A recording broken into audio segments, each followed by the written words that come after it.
Asal-usul Jombang. Kisah dari Provinsi Jawa Timur. Kabupaten Jombang adalah kabupaten yang terletak di Provinsi Jawa Timur. Jombang dikenal dengan sebutan kota santri karena banyaknya pondok pesantren yang berdiri di kabupaten ini. Kabupaten Jombang pada mulanya merupakan gerbang Kerajaan Majapahit. Gapura bagian barat adalah Desa Tunggorono, sedangkan Gapura bagian selatan adalah Desa Ngerimbi.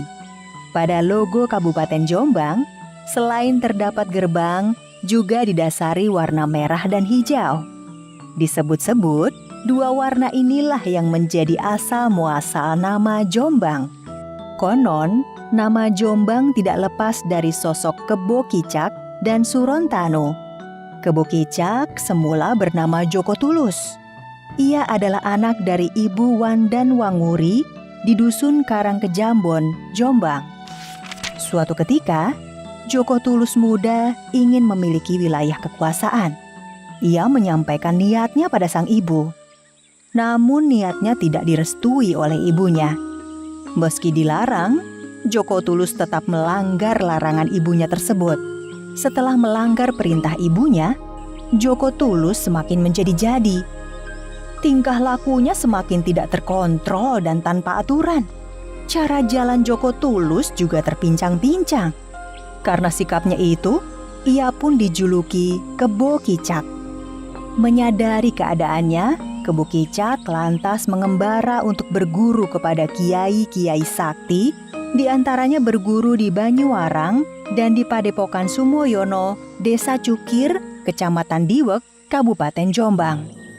Di Padepokan Sumoyono itu, Kebo Kicak bertemu dengan Surontano yang tak lain adalah anak pamannya sendiri. Di Padepokan tersebut, Kebo Kicak berlatih tanpa lelah hingga berhasil menguasai ilmu kanuragan yang membuatnya menjadi seorang yang sakti. Di Padepokan yang sama, Surontano juga tak kalah hebatnya dengan Kebo Kicak. Surontano berhasil menguasai ilmu kesaktian dan memperoleh salah satu hewan peliharaan pusaka, yakni Banteng Tracak Kencono. Setelah lama berguru di Padepokan Sumoyono, Kebo Kicak yang sejak kecil tidak tahu di mana sang ayah, akhirnya berupaya untuk mencari keberadaan ayahnya. Ia keluar masuk ke daerah-daerah di sekitar tempat tinggalnya. Akhirnya, sampailah pencarian Kebo Kicak di Kerajaan Majapahit. Kebo Kicak dengan kesaktiannya memasuki Kerajaan Majapahit demi mencari tahu keberadaan ayahnya yang bernama Patih Pangulang Jagat. Setelah melalui berbagai rintangan, akhirnya Kebo Kicak diperbolehkan menghadap pada Patih Pangulang Jagat. Ampun Paduka, ada seorang pemuda yang mengaku sebagai anak Paduka. Bawa masuk kemari. Jika dia benar anakku, maka tunjukkan buktinya. Di luar dugaan Kebo Kicak, Patih Pangulang Jagat, sang ayah yang dicarinya, mengajukan syarat padanya. Kebo Kicak pun bersedia melakukan syarat apapun yang diminta ayahnya. Kau harus mengangkat batu hitam yang ada di Sungai Berantas. Kau juga harus berhadapan dengan bajul ijo dan mengalahkannya. Apakah kau siap? Baik, akan aku buktikan saat ini juga. Tidak menunggu lama, Kebo Kicak segera menemui bajul ijo. Dengan kesaktian yang dimilikinya, bukan hal sulit baginya untuk bisa mengalahkan bajul ijo. Hanya dengan beberapa kali jurus, Kebo Kicak pun berhasil mengalahkan bajul ijo. Kebo Kicak juga berhasil mengangkat batu hitam di Sungai Berantas tanpa halangan apapun. Batu besar hitam yang sangat berat itu berhasil diangkat dan dibawa keluar Sungai Berantas. Melihat Kebo Kicak berhasil memenuhi syarat yang diminta, Patih Pangulang Jagat pun merestui dan mengakui Kebo Kicak sebagai anaknya. Ia juga menyerahkan wilayah barat sebagai kekuasaan Kebo Kicak. Suatu ketika, di tempat tinggal Kebo Kicak terjadi wabah penyakit. Konon, wabah akan berhenti jika ada yang berhasil mengalahkan banteng pusaka milik Surontano. Mendengar hal itu, Kebo Kicak berusaha membunuh banteng pusaka milik Surontano. Surontanu yang sudah berjanji akan menjaga banteng Tracak Kencono tidak tinggal diam mendengar ada yang berusaha untuk membunuh pusakanya. Tak pelak lagi, pertarungan saudara seperguruan antara Kebo Kicak dan Surontanu pun terjadi. Tidak ingin dikalahkan Kebo Kicak, Surontanu pun pergi ke berbagai tempat. Konon, Kebo Kicak terus mengejar Surontanu bersama banteng Tracak Kencono.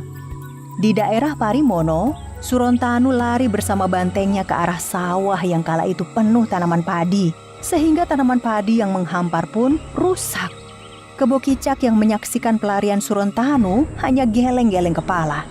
Maka lahirlah sebutan Parimono atau padi yang disasak hingga rusak. Surontanu juga berlari ke arah utara.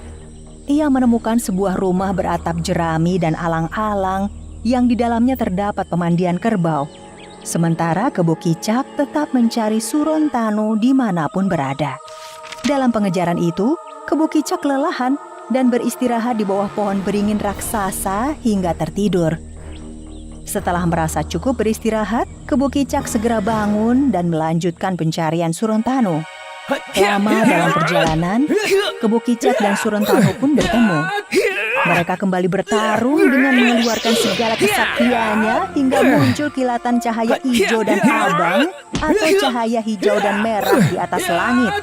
Dalam perang tanding itu, Surontanu akhirnya terpukul mundur dan lari ke arah timur. Pertandingan mereka yang memunculkan cahaya berwarna hijau dan merah atau hijau abang itu yang menjadi cikal bakal penyebutan nama Jombang, yakni berasal dari akronim kata hijau abang menjadi Jombang. Warna hijau dan merah juga ada dalam logo Kabupaten Jombang. Hijau bermakna kesuburan, ketenangan, dan kebaktian kepada Tuhan Yang Maha Esa.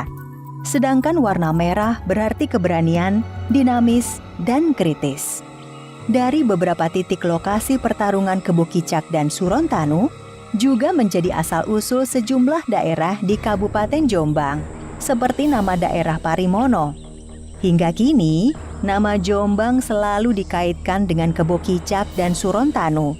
Nama Kebo Kicak dan Surontanu pun senantiasa diingat oleh masyarakat Jombang dengan berbagai versi ceritanya.